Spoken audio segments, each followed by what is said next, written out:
Let's talk about the story that broke overnight. The presidency described as regrettable U.S. President Donald Trump's intention to bar South Africa from attending the G20 Leaders Summit in America next year. South Africa handed over the G20 presidency to the U.S. earlier in the week. The U.S. boycotted the G20 summit in Johannesburg at the weekend, accusing Pretoria of human rights abuses against Afrikaners. However, G20 leaders adopted the declaration. Now, for more on this decision by the U.S., let's speak to SABC News specialist correspondent Sophie Mokoena, who actually at the moment is in Ouagadougou, the capital of Burkina Faso, which is hosting an international conference on women in business. But Sophie, I know you are busy, but this certainly is one that we were anticipating while we were covering the G20. We knew something was going to come from the US, but did we expect this angle that they are taking, this kind of level of barring and not inviting South Africa to the next G20 summit? Quite busy on international front yesterday with the Guinea-Bissau coup, and now later it was President Trump with this announcement. The issue here, Lian, is that the leaders did anticipate that it's going to be a rocky one from the 1st of December, when officially America takes over. Remember, at this moment, South Africa is still holding the presidency of the G20.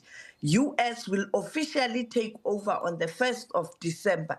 And therefore, when you look at the communique at the bottom, that paragraph gives an indication that South Africa's formal handover of the G20 presidency to the United States marks a pivotal transition in global economic and political leadership at a moment of rising geopolitical tension, slowing global growth, and deepening divisions between developed and emerging economies. The transfer does not merely represent a procedural change within the G20 framework. It signals a shift in agenda-setting power, diplomatic tone, and strategic priorities at a time when global institutions face mounting pressure to deliver tangible outcomes. South Africa assumed the G20 presidency amid heightened expectations from the Global South. As Africa's most industrialized economy and a key BRICS member, Pretoria used its tenure to elevate issues often sidelined in previous cycles. These included debt restructuring for developing nations, reform of multilateral financial institutions, climate finance equity, and industrialization pathways for resource-rich economies. South Africa consistently emphasized that the global economic system remains structurally imbalanced, favoring advanced economies while limiting policy space for emerging markets. Throughout its presidency, South Africa sought to reposition the G20 as a forum not just for crisis management but for long-term structural reform. Officials repeatedly highlighted that many African and developing nations were locked into cycles of debt, commodity dependence, and capital outflows, exacerbated by global interest rate hikes led by advanced economies. Pretoria pushed for debt relief mechanisms that go beyond temporary suspensions, arguing for outright restructuring tied to development outcomes rather than austerity. The handover to the United States introduces a markedly different leadership style and set of priorities. Washington inherits the G20 presidency at a moment when its global economic influence is being openly challenged. China's expanding footprint across Africa, Latin America, and Asia, the growing assertiveness of BRICS institutions, and rising skepticism toward Western-led financial systems have reshaped the geopolitical landscape. The U.S. presidency is expected to focus heavily on supply chain resilience, digital finance regulation, strategic minerals security, and countering the economic influence of rival powers. For South Africa, the transition underscores both achievement and limitation.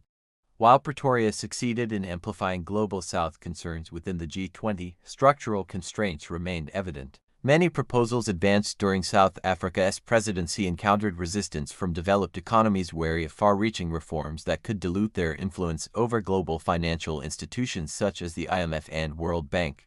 Nevertheless, South Africa's tenure placed Africa's economic realities firmly on the G20 agenda, setting a benchmark for future emerging market presidencies. The United States now takes over amid mounting global uncertainty.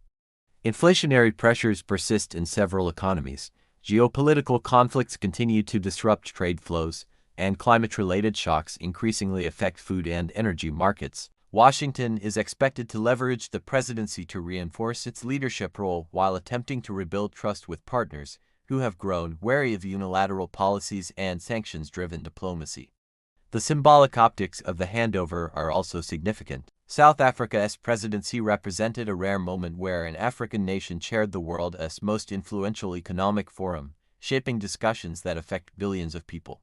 The transfer to the United States recenters leadership within the traditional Western power structure, raising questions about whether Global South priorities will retain prominence or recede amid competing strategic objectives. For Africa more broadly, the transition presents both opportunity and risk. On one hand, the U.S. presidency could accelerate investment initiatives, infrastructure financing, and trade partnerships if Washington chooses engagement over competition. On the other, the shift toward securitization of economic policy, particularly around minerals, technology, and energy, could marginalize African development goals in favor of strategic rivalry. South Africa's role does not end with the handover. As a key G20 member and a bridge between developed and developing economies, Pretoria retains influence through coalition building and agenda advocacy. Its alignment with fellow BRICS nations ensures that Global South perspectives will continue to shape debates, even under U.S. leadership. The United States faces a complex task in steering the G20 during a period of fragmentation. Restoring confidence in multilateralism while balancing domestic political pressures will test Washington's diplomatic capacity. The presidency offers an opportunity to demonstrate renewed commitment to inclusive growth, climate cooperation, and equitable development, but it also exposes contradictions between stated values and policy actions. As the gavel passes from Pretoria to Washington, the world watches closely. The direction set during the U.S. presidency will influence global economic governance, shape responses to emerging crises, and determine whether the G20 can remain a credible platform for collective action. South Africa's tenure leaves a legacy of assertive Global South advocacy, while the United States inherits both the platform and the challenge of proving that global leadership can adapt to a rapidly changing world. You've been watching Echoes of Africa, where every story carries the sound of tomorrow. If this moved you, subscribe now, like, and share so Africa's voice never fades into silence.